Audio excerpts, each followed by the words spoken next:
Hi, my name is John Lavelle, and today we're going to be talking in this negotiation clip about an incredibly important aspect of negotiation called time.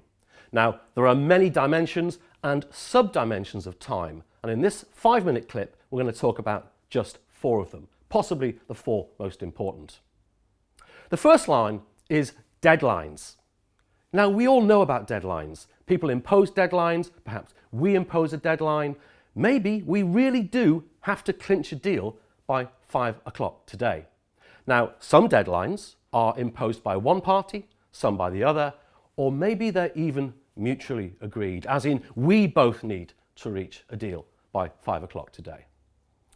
What can a deadline do for us? Well, it can encourage both parties to concentrate and focus on creative solutions and reaching an agreement.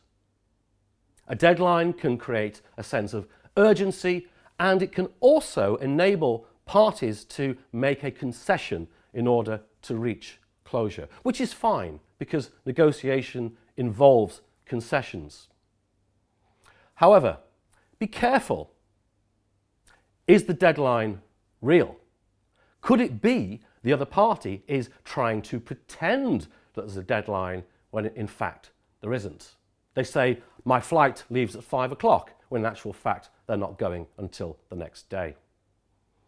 False deadlines are a common tactic, so you need to think about that and be wary of that and do not overreact. My best advice to you, if someone imposes a deadline, is to stay calm, make a note of it on your pad, and as the deadline approaches, remind the other party that their deadline is approaching. It wasn't yours.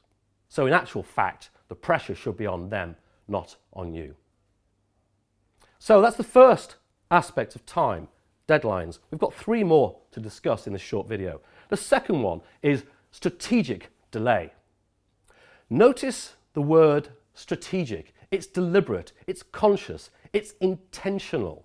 It's not that you're avoiding or running away from something. You are imposing a delay on the process. You could call it an adjournment, you could call it a recess. What does strategic delay allow you to do? And what does it allow the other party to do? So what it allows you to do is to rethink, to recalibrate, recalculate, or possibly reshape the deal, or even negotiate with yourself. Think to yourself, maybe I'm being too harsh here. Maybe I could accept a 5% reduction. Maybe that's still good business. Strategic delay also enables you and the other party to go back to the office or speak to other people, other internal stakeholders, and maybe renegotiate internally.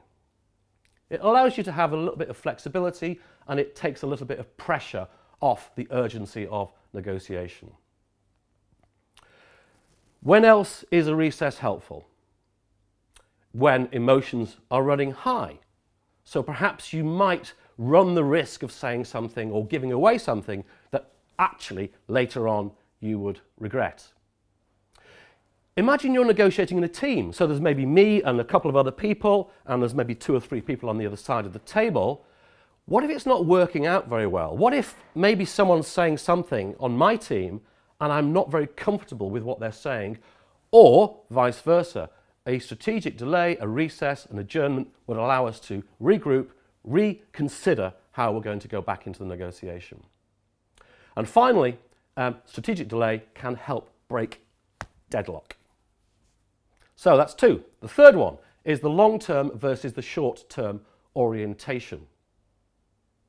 People have different ideas about how quickly or slowly things should happen in business or in life in general.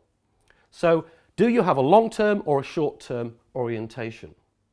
A short-term orientation can create something we've already talked about, which is a sense of urgency.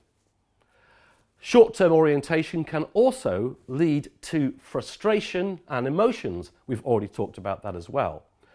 But also there can be a mismatched expectation about how quickly or slowly these things should happen. Time is valuable. Time is money, and for some people, it's bang, bang, bang. They want it now.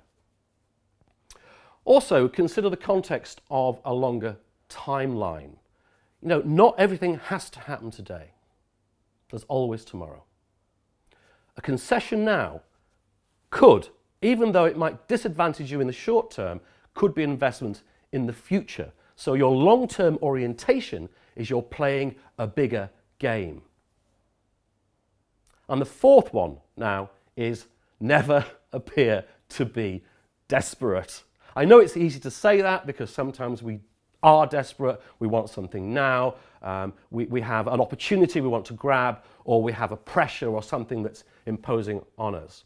However, as soon as your counterparty senses that you need to close a deal urgently, they may use pressure of time to force you to concede more and to concede quicker. I promise you, showing desperation will diminish your power massively. So, disguise any sense of urgency. Never say yes to the first offer, and never say yes too quickly. Intimate and imply that you have plenty of time and you have other options. And finally, watch your body language. Thanks for your time. Hopefully, it's been a good investment of your time. With this book, you'll learn valuable lessons, tactics, tools, and counter-tactics from 52 real-life negotiation cases encountered by fellow negotiators. Contact us today to discuss negotiation workshops, coaching, books, and toolkits. We're here to help.